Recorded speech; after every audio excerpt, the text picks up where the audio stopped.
Insight development.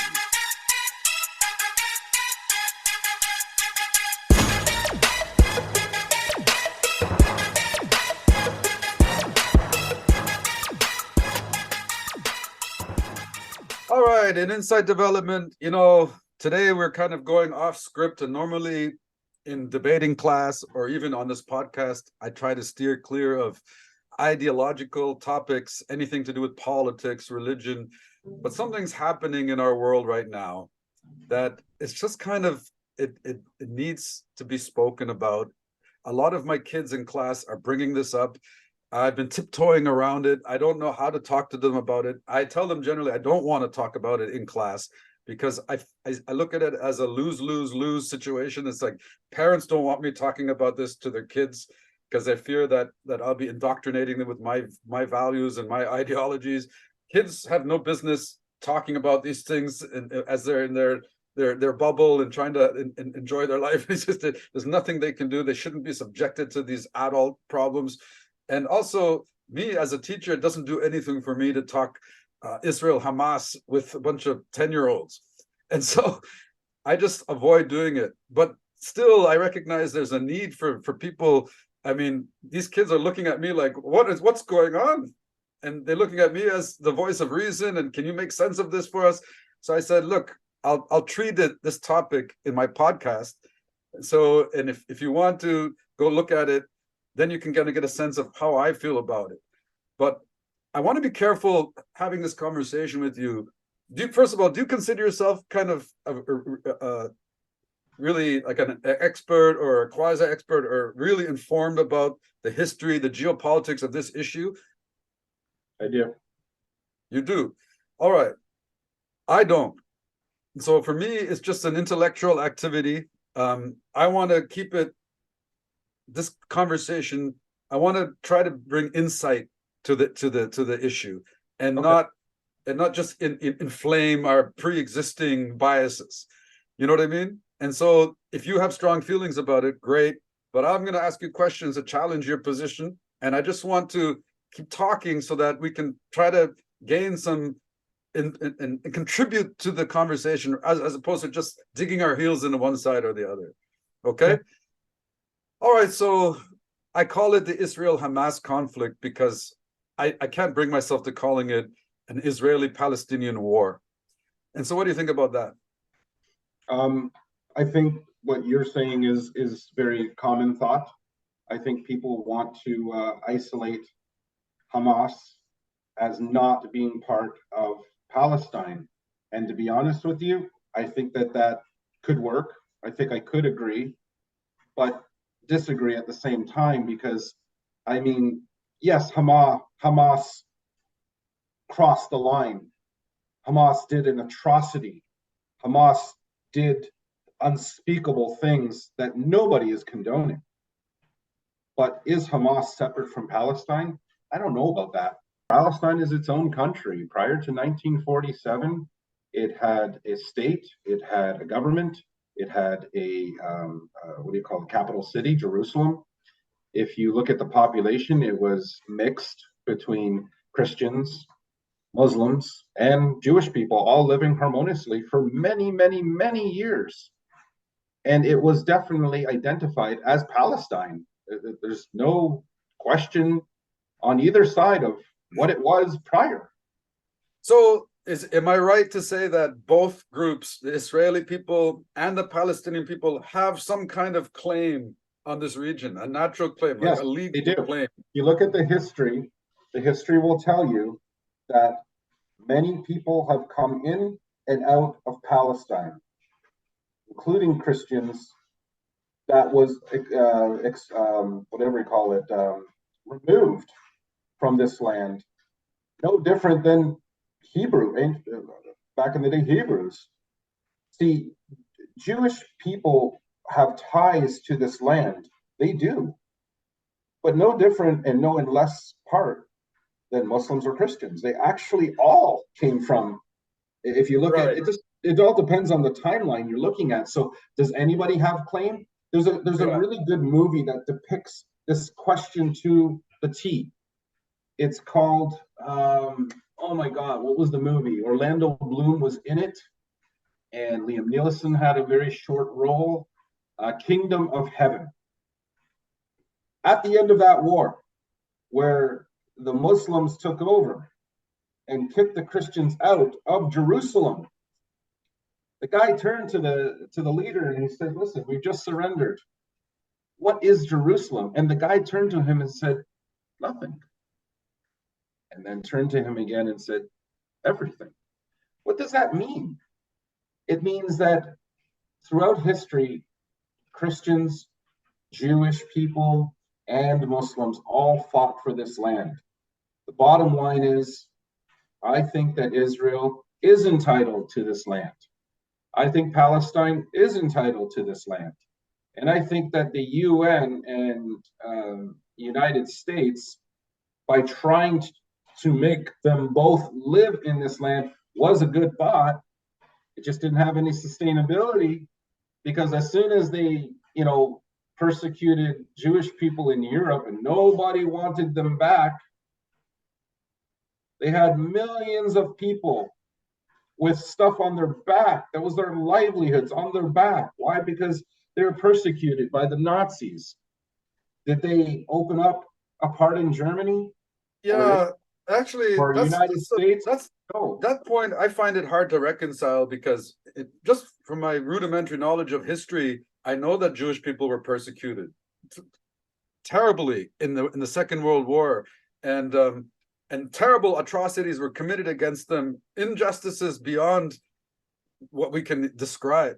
But then to turn around and then commit injustices and atrocities and occupy and innocent people, and from what I heard, they didn't claim Israel or in this land peacefully or through treaties. They came in with machine guns and pushed people out of their home that they've been living there for 500 years. So I could never square in my mind that how these people who were so persecuted politically could turn around and do political persecution to another group The of one people. thing I can't get my head wrapped around is that for 73 years, we've been hearing about the Holocaust. Don't worry about apartheid and black slavery or the persecution of Christians. Every single race, if you actually dig deep, has been persecuted by another race. To the point of genocide? Possibly. But the real answer isn't what the degree was. The real answer was, has a people been oppressed by another people? The answer is yes. Are Jewish one of them? Yes. So if that is where you're at, and you're open to understand that they are just one culture or civilization that was persecuted at the hands of oppressors, then to me, I don't have over sympathy for Jewish people. I have sympathy, general sympathy. Let me ask you something. I like what you said. It's like the answer is yes and no to almost all of these questions, and there's no clear answer. Like you could say yes and no to almost every question. You said that the Palestine has its own authority, its government. I think Abbas is the head of the government, Yeah. right? Yeah. And Netanyahu is the head of the Israeli government. Is it fair to separate the leadership of both sides from the people of both sides? Because if you don't know anything about the politics or leadership, they would have you think that Israelis hate the Palestinians and Palestinians hate the Israelis, and they're all fighting each. But aren't these just decisions made by the leadership? And what I've heard is that somebody characterized it like this. I was watching a YouTube video, and they said the leadership, starting with the PLO and Arafat, they were always in this kind of losing battle with Israel, because Israel clearly won the battle. They asserted themselves. They became a superpower. They have the fifth largest army. They have nuclear weapons, and they are the ones in charge. But the Palestinians, not willing to relent or give way to just the fact, keep losing their negotiating power. The longer they stay in this losing struggle, the less they're going to gain out of it. And so they keep missing the opportunity to get real, I guess, compromises or concessions from the Israelis. And the longer they try to resist, the worse off they are. So is this a failure on Palestinian leadership to actually lead and recognize the reality of the situation? Or is this kind of, on the Israeli side, can we just blame the leadership for being so brutal and because we know that it's a far right government in Israel that's very unpopular with the people. And before all of this happened, the far right was trying to destroy the judiciary in Israel, which is a check and balance on the government.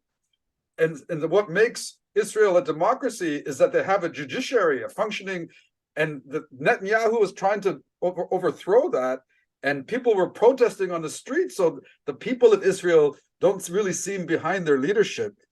And so, No. is this what's going on?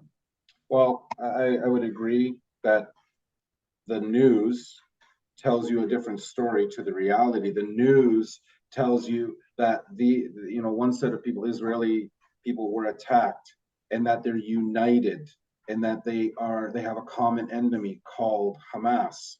It's what news tells you. But the reality of it is nobody wants war. Nobody wants brutality on both sides, including Jewish people. So if you have one person who is very hostile in his thoughts, which right now I think is Netanyahu, I think if you ever heard him on the podium, he is basically not at a negotiating table stance. He is at an aggression. And I think the UN, Ireland, Pakistani, Russia, they've noticed that this guy has broken a lot of not just the war crimes, but the whole foundation behind the Geneva Crimes against humanity. Yeah. Yeah, he talks about being in a place where his people were oppressed in the Holocaust. But I really, really don't see how that's any different to what he's been doing since 2004 with the Palestinian people, telling them when and where they could go, cutting Well, off their basic necessities. I don't understand that one. It's right now. What's happening with the bombardment of the Gaza Strip is the best evidence that we have of his brutality, because it's not an act against the aggressor Hamas, the terrorist group that attacked Israel. It's a collective revenge act against Palestinians. And that is the definition of genocide. And so whatever, I guess, good faith Israelis and Jewish people gain from the world on account of their Holocaust, I think is now diminishing, because people saying, now you're turning around and doing a Holocaust. Yes. You're doing genocide, and you're 100% innocent correct. People. I think that not only Jewish people start questioning their leadership, they start questioning what is called Zionists. I heard a theory that the Russians have been working together with Iran to support Hamas, to give them the infrastructure, the resources, the money needed to pull something like this off, which they couldn't have done on their own. And why? Because Russia would like America to turn its attention away from Ukraine and now start focusing on Israel, start funneling the money to their ally Israel, so that they can ignore or like weaken their stance, and then Russia can have its way with Ukraine. Yes, that is one way of looking at it. The other way of looking at it is they're sick and tired of being sanctioned to hell. And they know that Iran is now being sanctioned by the United States the exact same way they did to Russia in February of 22. And who was there to give them supplies in February of 22? Iran was there for Russia when the whole world shut their doors. So what is Russia doing right now to Iran? Returning the favor. Your common enemy is my enemy too. This is why Russia and Iran have a lot in common. And basically, it's driven by the anti-West sentiment, because both of those countries, basically, they derive their power, those autocrats, by having a common enemy, the West, the Americans. And so Iran, I heard, was uncomfortable with the Saudi making a peace treaty with Israel. The biggest, richest nation in the Middle East making peace with Israel did not work in Iran's best interest. They want to have the enemy.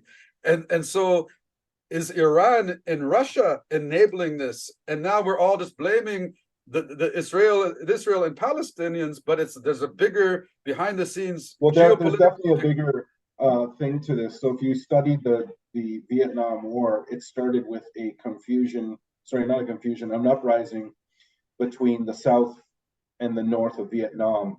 And as the French troops moved out, the American troops moved in to support the South. And what did Russia do? They supported the North. Not necessarily because they had interest, but because I think they didn't want America to come in and do what they normally do, and that is just bully this country. So, what do you see happening right now? Well, America has brought their carrier to the port, and does Jordan, Syria, Iran, and Palestine seem to be concerned? Not really. They seem to be sitting there going, okay, that's the plan. That's what we thought. But we have a bigger customer just north of us called Russia that is going to be giving us 5 to 6 years worth of equipment. So we're in it for the long haul. And if America does what they say they're going to do, which is get involved, they're leaving it up to Iran. So Iran is sitting there with 1,500 missiles pointed at Israel, saying, if Israel steps into Palestine, we will unleash hell. So that's threat number one. Threat number two comes from the aircraft carrier saying, if you get involved, Iran, we will unleash it. There's just a lot of open-ended threats. And the bottom line is nobody wants to be that very first person. Why do you think they delayed that invasion? Because they knew that this Hamas bombing was not starting World War III. Well, no. Moataz, what do you think about Americans now pledging to join this ground invasion and help the Israelis? But wouldn't you agree that it's the Americans them to do basically, but the Americans who pulled out of the Middle East region recently in Afghanistan and Iraq are now creating this problem on a geo level? That now there's a vacuum of power and all sorts of groups trying to vie for this power, including Hamas. So Americans cannot pretend like they had nothing to do with creating the context for this. The only thing that America doing by coming into the war, the only interest that they're going to do is divide their nation. Because nobody attacked the United States. So they're there on their own free will. And whenever they're there on their very own free will, they get a lot of scrutiny from the American people. When they walked into Iraq, they were not, the UN didn't support that. But when they walked into Persian Gulf, for some reason they were supported because another country got invaded, Saudi Arabia. But in this situation, did Hamas invade Israel? No. They defended, according to them, they defended oppression. And I can't say I'm agreeing or disagreeing with their actions, but I do know why they did what they did. I think a lot of countries know why they did what they did. But it seems like the giant, which is in this case Israel, is being more scrutinized than David, the smaller country. Okay, one more thing before we move on. Obviously, both sides have committed atrocities, and I don't know how many people realize, but like this attack from Hamas, like you said, on the innocent Israeli people was atrocious and unforgivable and not justifiable by any stretch. But I don't know if people realize, because it's not filmed like this one was, but I think in 2018, they said over 1,000 innocent Palestinians were killed at the border of Israel. In 1 year just one. Alone. What about 2012 and 2008 and 2004? So there's been lots of tension, but it hasn't been covered. So innocent lives for innocent lives. So there's no justifying killing innocent people, and both sides have done it. So it kind of cancels each other out. But I want to ask you, we being of Middle Eastern descent, have this natural bias and inclination towards the Palestinians. Well, I have a natural bias against people being oppressed. And in this situation, I don't see Israel being oppressed. Okay, but for one moment, I'm just asking you to put your critical thinking hat on and tell me, because obviously you can't justify Hamas killing a bunch of innocent Jewish people. So tell me from the average Jewish person perspective, who doesn't like Netanyahu, who wants to oust him, doesn't want him to become a ruthless dictator, doesn't think he represents their. How do you how do you protect Israeli people from such aggressions? And how can you give me one argument in favor of Israeli people vis-a-vis this whole chaos? Well, first of all, I have a lot of sympathy for the innocent people of Israel being caught up in this, because I think that they are in the middle of a huge catastrophe that is going to escalate, and their lives and their safety is going to be very, very questionable soon. It's not just removing Palestinians from Palestine. No, that's step one. Do you really think that Israel, who has Egypt on their left border, Syria to their north, Jordan to their south, and Iran 2 countries over, but with missile range, and then the one other side is the Mediterranean? What has history taught you about any country that lives on an oceanic border?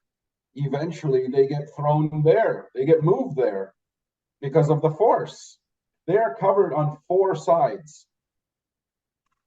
That is a problem. Geographically, that is a problem. I feel sorry for them because they technically don't even have a well-constrained country. They have a strip of Gaza here and a huge part of the bulge from Jordan called the West Bank. When you look at Israel, it's not even a real state. Like, it's not even like completely defined. It's got parts here and parts there, and they're somehow living in the middle, and and they also exercise kind of free reign to expand, or I guess and annex parts of Palestine anytime they want. And anytime they want to expand and make a new settlement, they kick 1,000 people out and move 1,000 people in. I don't know, man. I really don't know how harmonious Israelis feel they are when they just settle on someone else's land where someone is actually currently existing. I don't understand the logic. And then you come across and say, we are peaceful people.